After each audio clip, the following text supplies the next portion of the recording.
ನಮಸ್ಕಾರ. ಟಿವಿ 13 ಕರ್ನಾಟಕ ಸುದ್ದಿವಾಹಿನಿಗೆ ನಿಮಗೆಲ್ಲರಿಗೂ ಸ್ವಾಗತ. ನಾನು ನಿಮ್ಮ ರಚನಾ ಚಂದ್ರಶೇಖರ್. ಮಗುವನ್ನು 1ನೇ ತರಗತಿಗೆ ಸೇರಿಸುವ ಪೋಷಕರಿಗೆ ಹೊಸ ರೂಲ್ಸ್, ನಿಯಮದಲ್ಲಿ ಬದಲಾವಣೆ.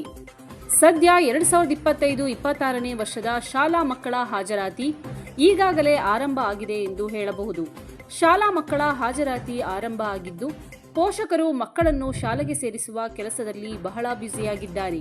ಈ ನಡುವೆ ರಾಜ್ಯ ಶಿಕ್ಷಣ ಇಲಾಖೆ 1ನೇ ತರಗತಿಗೆ ಮಕ್ಕಳನ್ನು ಸೇರಿಸಲು ಮಗುವಿಗೆ 6 ವರ್ಷ ವಯಸ್ಸಾಗಿರುವುದು ಕಡ್ಡಾಯ ಅನ್ನುವ ಹೊಸ ನಿಯಮವನ್ನು ಪ್ರಸ್ತುತ ವರ್ಷದಲ್ಲಿ ಜಾರಿಗೆ ತಂದಿದ್ದು, ಇದು ಸಾಕಷ್ಟು ಜನರ ಬೇಸರಕ್ಕೆ ಕೂಡ ಕಾರಣವಾಗಿತ್ತು. ಹೌದು, 6 ವರ್ಷವಾಗದೆ ಮಗುವನ್ನು ಶಾಲೆಗೆ ಸೇರಿಸಲು ಸಾಧ್ಯವಿಲ್ಲ ಎಂದು ರಾಜ್ಯ ಶಿಕ್ಷಣ ಇಲಾಖೆ ಆದೇಶ ಹೊರಡಿಸಿರುವುದರ ಮೂಲಕ ರಾಜ್ಯದ ಎಲ್ಲಾ ಪೋಷಕರಿಗೆ ಹೊಸ ರೂಲ್ಸ್ ಜಾರಿಗೆ ತಂದಿತ್ತು. ಆದರೆ ಈಗ ಆ ನಿಯಮದಲ್ಲಿ ಬದಲಾವಣೆ ಮಾಡಿದೆ. ಮಕ್ಕಳ ಪೋಷಕರಿಗೆ ಗುಡ್ ನ್ಯೂಸ್ ನೀಡಿದ ಸರ್ಕಾರ. ಈ ಹಿಂದೆ ಮಗುವಿಗೆ 6 ವರ್ಷ ವಯಸ್ಸಾಗಿರಬೇಕು ಎಂದು ಆದೇಶ ಹೊರಡಿಸಿದ್ದ ರಾಜ್ಯ ಶಿಕ್ಷಣ ಇಲಾಖೆ ಈಗ ನಿಯಮದಲ್ಲಿ ಕೊಂಚ ಬದಲಾವಣೆ ಮಾಡಿದೆ. ಹೌದು, ಮಗುವಿಗೆ 5 ವರ್ಷ 5 ತಿಂಗಳು ತುಂಬಿದ್ದರೂ ಕೂಡ ಮಗುವನ್ನು ಶಾಲೆಗೆ ಸೇರಿಸಬಹುದು ಎಂದು ಹೇಳುವುದರ ಮೂಲಕ ಈಗ ರಾಜ್ಯ ಶಿಕ್ಷಣ ಇಲಾಖೆ ಮಕ್ಕಳ ಶಾಲಾ ದಾಖಲಾತಿ ನಿಯಮದಲ್ಲಿ ಬದಲಾವಣೆ ಮಾಡಿದೆ. 1ನೇ ತರಗತಿ ದಾಖಲಾತಿ ವಯೋಮಿತಿಯಲ್ಲಿ ಸಡಿಲಿಕೆ ಮಾಡುವುದರ ಮೂಲಕ ಈಗ ರಾಜ್ಯ ಶಿಕ್ಷಣ ಸಚಿವರಾದ ಮಧು ಬಂಗಾರಪ್ಪ ಎಲ್ಲ ಪೋಷಕರಿಗೆ ಗುಡ್ ನ್ಯೂಸ್ ನೀಡಿದ್ದಾರೆ. 5 ವರ್ಷ 5 ತಿಂಗಳಾಗಿದ್ದರೆ ಶಾಲೆಗೆ ಸೇರಿಸಬಹುದು.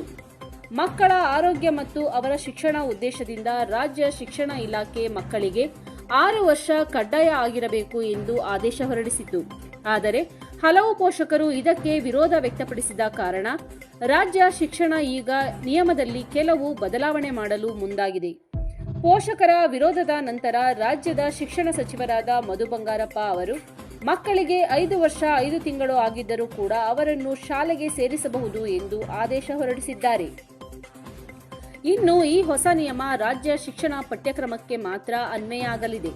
ಆದರೆ ಸಿಬಿಎಸ್ಇ ಅಥವಾ ಐಸಿಎಸ್ಇ ಪಠ್ಯಕ್ರಮಕ್ಕೆ ಇದು ಅನ್ವಯ ಆಗಲ್ಲ ಎಂದು ರಾಜ್ಯ ಶಿಕ್ಷಣ ಇಲಾಖೆ ತಿಳಿಸಿದೆ.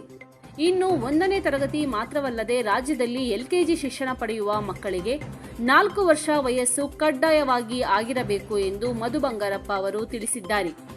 ಈಗಾಗಲೇ ಮಕ್ಕಳ ದಾಖಲಾತಿ ಆರಂಭ ಆಗಿದ್ದು, ಪೋಷಕರು ಮಕ್ಕಳನ್ನು ಶಾಲೆಗೆ ಸೇರಿಸುವ ಕೆಲಸ ಮಾಡಲಾಗುತ್ತಿದೆ.